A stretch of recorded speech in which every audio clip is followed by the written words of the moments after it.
राष्ट्रवादीचे आता मतदार जे आहेत ते आता पोहोचलेले आहेत या ठिकाणी. काय सांगाल, जो काही माहितीचा तिढा होता तो सुटलाय का आणि कशा पद्धतीने आता तुमचं हे राहील? नाही, साहजिक आहे. सातारा जिल्हा परिषदच्या इलेक्शन मध्ये जो विषय झाला आपल्याला सगळ्यांना माहिती आहे. त्यामुळं थोडस सन्मानाची वागणूक मिळायला हवी. जिल्हा परिषदमध्ये असेल, नगरपालिकातनं असेल, आणि योग्य प्रमाणामध्ये निधीचं वाटप असेल किंवा अन्य काही त्यांच्या विकास कामांच्या संदर्भातल्या जे काही विषय सभासदांचे होते ते त्यांनी राष्ट्रवादी काँग्रेसच्या बैठकीमध्ये त्यांनी व्यक्त केले होते.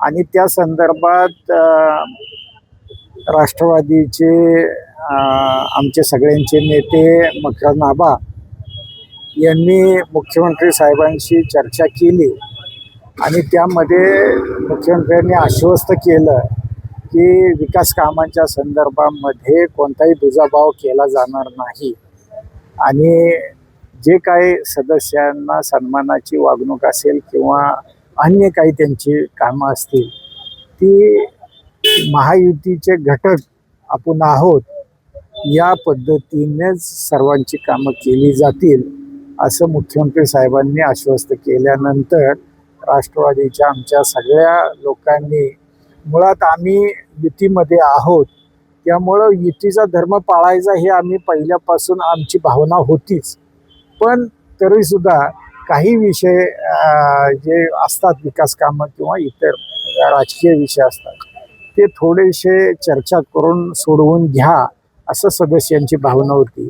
आणि ती मुख्यमंत्री साहेबांशी चर्चा झाल्यानंतर त्यामध्ये मार्ग निघाला. त्यांनी आश्वस्त केलं आणि त्यामुळं राष्ट्रवादीच्या सगळ्या जे काही आमचे 140 142 मतदान आहेत त्या सर्वांनी एकसंघपणे आज महायुतीचे उमेदवार धैर्यशील दादा यांच्या पाठीशी उभं राहायचं आणि त्यांना मतदान करायचं असा निर्णय घेतला. आणि त्या पद्धतीने आज आम्ही सगळीकडे वाईमध्ये मतदान कंप्लीट झाले. म्हणजे वाईमध्ये महाबळेश्वर, वाई, पाचगणी हे खंडाळा, लोणंद या सगळ्या हे जे वाईमध्ये मतदान होतं तेही 100% आता झालेलं आहे.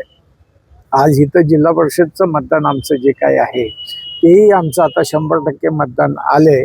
1-2 मतदान फक्त पुण्याहून यायचं राहिले. जिल्हा परिषद 2 सदस्य त्याही वेळेच्या इथपर्यंत आल्यात. एक 15-20 मिनिटात, अर्ध्या तासात ते इथं येतील. त्यांचंही 2 मतं होऊन जातील.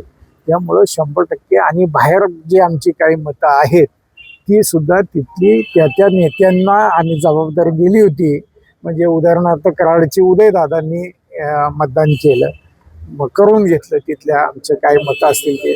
या पद्धतीने रहमतपूरचं मतदान जे आहे ते आमच्या सुनील मानेंना जबाबदारी दिली होती, त्यांनी तिथलं मतदान करून घेतलंय.